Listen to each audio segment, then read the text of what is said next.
Kasih karunia dan damai sejahtera dari Tuhan Allah Bapa kita dan dari anaknya Tuhan Yesus Kristus menyertai kamu sampai selamanya. Amin. Selamat pagi saudaraku, selamat berakhir pekan.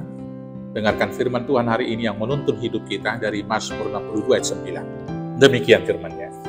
Percayalah kepadanya setiap waktu, hai umat. Curahkanlah isi hatimu di hadapannya. Allah ialah tempat perlindungan kita. Demikianlah firman Tuhan. Saudara-saudaraku yang terkasih di dalam Yesus Kristus, 18 tahun yang lalu saya divonis oleh dokter, saya mengidap penyakit yaitu kanker kelenjar getah bening. Dan ketika itu diucapkan, dokternya tidak menceritakan dengan terus terang bahwa saya penyakit kanker. Dokternya hanya mengatakan setelah dibiopsi, kemudian diobatin, bahwa Bapak Pendeta harus diinfus. Dan setelah berkata demikian, saya jawab, tidak apa-apa, itu tidak masalah bagi saya. Tetapi, setelah kemo 2 kali, rambut saya mulai gugur.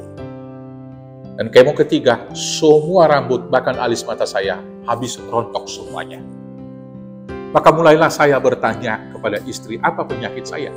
Dia katakan kanker masih, tapi tidak apa-apa. Kemudian ada jemaat yang begitu sayang, begitu kasih waktu itu. Handphone ini belum seperti semaju sekarang, internet di mana-mana. Mereka kemudian memprint out hasil apa itu kanker kelenjar getah bening. Setelah saya baca bagaimana kondisinya, bagaimana grade-nya, dan lain sebagainya, saya semakin takut. Dan kesimpulan dalam hati saya mengatakan saya akan mati. Tapi 3 bulan sebelum, saya tidak memiliki ketakutan apa-apa. Karena apa? Saya tidak tahu apa itu jenis penyakit. Yang saya tahu, apapun penyakit ini pasti akan dipulihkan Tuhan. Tetapi setelah semakin banyak bacaan yang diberikan jemaat, bagaimana mengatasinya, buah-buah apa yang disarankan, makanan apa yang disarankan untuk menguatkan, menaikkan nutrisi, dan lain sebagainya, saya semakin takut. Maka kemudian saya membaca berulang-ulang, yaitu di Amsal 3 ayat 5, yang di Amsal 3 ayat 5 di sana dikatakan, percayalah kepada Tuhan dengan segenap hatimu dan jangan bersandar kepada pengertian sendiri. Saudaraku, akal, pikiran, dan pengertian itulah anugerah Tuhan. Tetapi ketika bersandar kepada pengertian sendiri, sering sekali membawa kepada hal yang negatif. Pengertian saya kemudian membawa saya untuk menimbang-nimbang, menganalisa, dan kemudian menyimpulkan sendiri bahwa penyakit saya ini tidak akan dapat disembuhkan. Dan dari beberapa orang yang diskusi dengan saya, mengandalkan logika, mereka mengatakan, banyak-banyak berdoa Bapak Pendeta. Tetapi faktanya menunjukkan bahwa Tuhan menunjukkan mujizat, dan saya bisa hidup sampai sekarang. Maka apa yang mau dikatakan?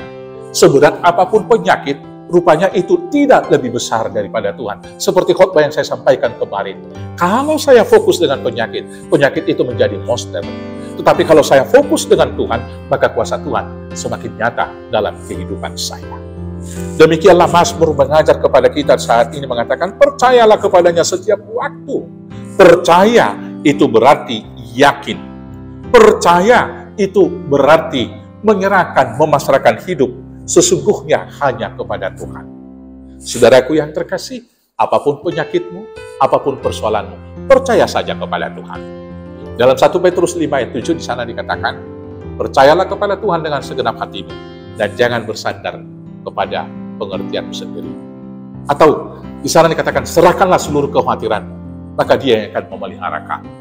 Kalau demikian, Bapak Ibu Saudaraku yang terkasih, hanya iman jalan kita menuju keselamatan. Percaya saja kepada Tuhan. Maka apapun pergumulan, apapun yang berat di hatimu, firman Tuhan hari ini, curahkanlah isi hatimu. Curahkanlah isi hatimu. Itu yang saya katakan tadi dalam 1 Petrus 5 ayat 7. Serahkanlah seluruh kekhawatiranmu kepadanya, dan Dia akan memelihara kamu. Karena itu Bapak Ibu Saudaraku, percaya saja pada Tuhan, serahkan kekhawatiran, curahkan isi hati, maka Tuhan yang memberkati. Tuhan Yesus memberkati. Amin. Kita bersatu dalam doa. Terima kasih Bapa yang baik, ampuni kami akan dosa kami, dan senantiasa teguhkan iman kami, beriman teguh kepada Bapa di dalam Yesus Kristus Tuhan Juru Selamat kami yang hidup. Amin. Selamat beraktivitas, selamat berakhir pekan. Tuhan Yesus memberkati. Horas, horas, horas.